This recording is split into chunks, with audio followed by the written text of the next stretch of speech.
మాట్లాడవలసిందిగా కోరుకుంటున్నాము. ఓం నమ శివాయ. అఖండ లాంటి బిగ్గెస్ట్ హిట్ బాలయ్య బాబు గారు ఆ పవర్ని చూసాము, ఆ శివుడిని చూసాము. యా ఫస్ట్ ఆఫ్ ఆల్ ఈ ట్రైలర్ నేను 2 రోజుల ముందరే చూశాను. అశ్విన్ గ్రౌండ్లో చూపించాడు. డైరెక్టర్ అప్సర్ గారికి, మహేశ్వర్ రెడ్డి గారికి, దిగింగ్న గారికి అండ్ కెమెరామ్యాన్ గారికి, శివేంద్ర గారు కెమెరామ్యాన్ అండ్ వీడు అశ్విన్కి బెస్ట్ విషెస్. అంటే టాలెంట్ మాత్రం ఉంటే సరిపోదు, టాలెంట్తో పాటు కసి ఉండాలి. అది వెరీ వెరీ ఇంపార్టెంట్. అంతే చాలామంది టాలెంటెడ్ యాక్టర్స్ ఉంటారు, కంపోజర్స్ ఉంటారు, కెమెరామ్యాన్స్ ఉంటారు, బట్ ఆ ఒక కసి ఉంటేనే అది విల్ అచీవ్ ద పాయింట్. వీడికి అసలు ఆ కసి ఒళ్ళంతా ఉంది. కసిగాడు సింగిల్ కొట్టి ఇవరా నేను ఆడతాను రా బ్యాటింగ్ అంటే ఎవడే ఆడే కొట్టాలి, ఆడే గెలవాలి, విన్నింగ్ షాట్ వాడే కొట్టాలి అని వాడికి అసలు ఆ పంతం అది అన్న దగ్గర నుంచి వచ్చిందో లేకపోతే వాడికి ఎలా పుట్టినప్పటి నుంచి ఉందో. All I wish only one thing for Ashwin is అటు బాల్ ఎలా బాడతాడో బాక్స్ ఆఫీస్ని కూడా అలా బాదాలి. అది so I wish him all the very best because చాలా మంచి, చాలా వెరీ ప్యూర్ ఫెలో. అందుకే వాడి కోసం పొద్దున ఇలా పడిపాడారు. పొద్దు నుంచి 20 కాళ్ళు చేసిన, ఇంకొక కాల్ చేసింటే బ్లాక్ చేసేవాడిని. సాగు దొబ్బాడు పొద్దు నుంచి, రా బయలుదేరా. సరే ఓకే, వెరీ హ్యాపీ బికాస్ ఈ సినిమా కంపోజర్ ఫేమస్, మాకు వెరీ లెజెండరీ కీబోర్డ్ ప్లేయర్ ఉన్నారు చిన్న గారు అని, వాళ్ళ అబ్బాయి వెరీ బడ్డింగ్ కంపోజర్. చాలా ఇంట్రెస్టింగ్గా ఉండింది తన వర్క్. ముందర సాంగ్ కూడా నేను ఒక సాంగ్ లాంచ్ చేశాను, చాలా ఫెంటాస్టిక్గా ప్రోగ్రామ్ చేశాడు, చాలా కొత్తగా ప్రజెంట్ చేశాడు.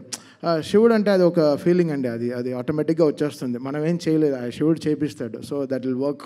అక్కడ నేను ఏదో చేశాను నేను చెప్పలేదు, I prayed very hard for Shiva, he made it happen అంతే. అది మళ్ళీ చేస్తామో తెలియదు, సో మళ్ళీ చేస్తున్నా అది ఒక ప్రేయర్ వల్లే అవుతుంది. సో ఇది మన కష్టం కాదు, అందరిది. అంటే దేవుడిని నమ్మారు, సో డెఫినెట్గా గెలుస్తారు. సో వీడి బర్త్డే రోజున ఈ సినిమా రిలీజ్ అవుతుంది August 1. సో అసలు ఎంత డీపర్గా లాస్ట్ 15 డేస్గా వీడు పడే కష్టం నేను చూస్తున్నాను. వీడు బోల్డే అవ్వడు జనరల్గా, వెరీ రేర్గా బోల్డ్ క్యాచ్ ఇస్తాడు, బోల్డ్ అవ్వడు. 2 సార్లు బోల్డ్ అయిపోయాడు. ఏంట్రా అంటే సినిమా రిలీజ్ అయినాడు. సరే ఓకే, స్ట్రెస్ రిలీఫ్ కోసం వస్తాడు డైలీ సాయంత్రం మ్యాచ్కి వచ్చేసి, పాపం చాలా కష్టపడుతున్నాడు. సో విష్ అశ్విన్, వాడికి చాలా పెద్ద హిట్ రావాలి ఈ సినిమా, ఈ హోల్ టీమ్కి మంచి సక్సెస్ ఇవ్వాలి. ఫస్ట్ టైం ప్రొడ్యూస్ చేస్తున్నారు, సో సార్కి కూడా ఒక పెద్ద సక్సెస్ రావాలి. అయినా ఇలాంటి సినిమాలు చాలా ప్రొడ్యూస్ చేయాలి. అప్సర్ గారికి మంచి అవకాశాలు రావాలి and fantastic team. And wishing Digangana గారు కూడా వెరీ హ్యాపీ, అంటే సక్సెస్ఫుల్ ఫిలిం, ఆవిడకి మంచి సక్సెస్ రావాలని I wish the whole team very good success. Thank you Thaman గారు. అఖండ ఫిలిం డెఫినెట్గా ఆ పవర్ని మేము విట్నెస్ చేసాము స్క్రీన్ మీద, కానీ అది కంపోజ్ చేసేటప్పుడు ఎస్పెషల్లీ ఆ పార్ట్, ఆ శివుడిది అది వచ్చినప్పుడు, సో మీరు ఆ పవర్ని ఫీల్ అవ్వడం జరిగిందా? ఏం జరిగింది అసలు? మాకు పవరే బాలయ్య గారు. నేను ఒకటే ఊహించాను, వీళ్ళు కోవిడ్ టైంలో ఆ సినిమా ఎలా తీశారు, అంత డస్ట్లో ఆయన బాలయ్య గారి ఏజ్కి వీళ్ళు ఆ సినిమాని పట్టుకు తీసుకొచ్చారు.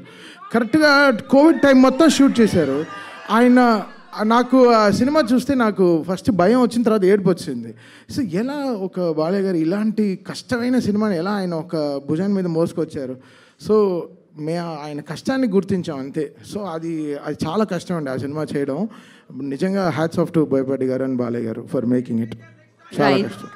సో అలాగే ఇండస్ట్రీలో శివుడి పాత్ర పోషించాలి అంటే ఏ హీరో చేస్తే బాగుంటుందని మీరు అనుకుంటున్నారు? బాలయ్య బాబు గారు అండి, అసలు ఆయనకి తిరిగే లేదండి.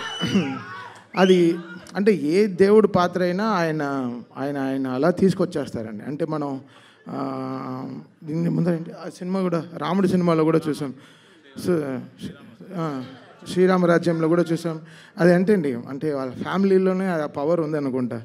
సో ఏ దేవుడు వేషం వేసినా they are taking up. So Balayya గారు కూడా వెరీ స్పిరిచువల్, సో ఆయన very very spiritual person. So అంతే అండి, బాలయ్య బాబు గారు వేస్తే బాగుంటుందన్నమాట ఆ పాత్ర.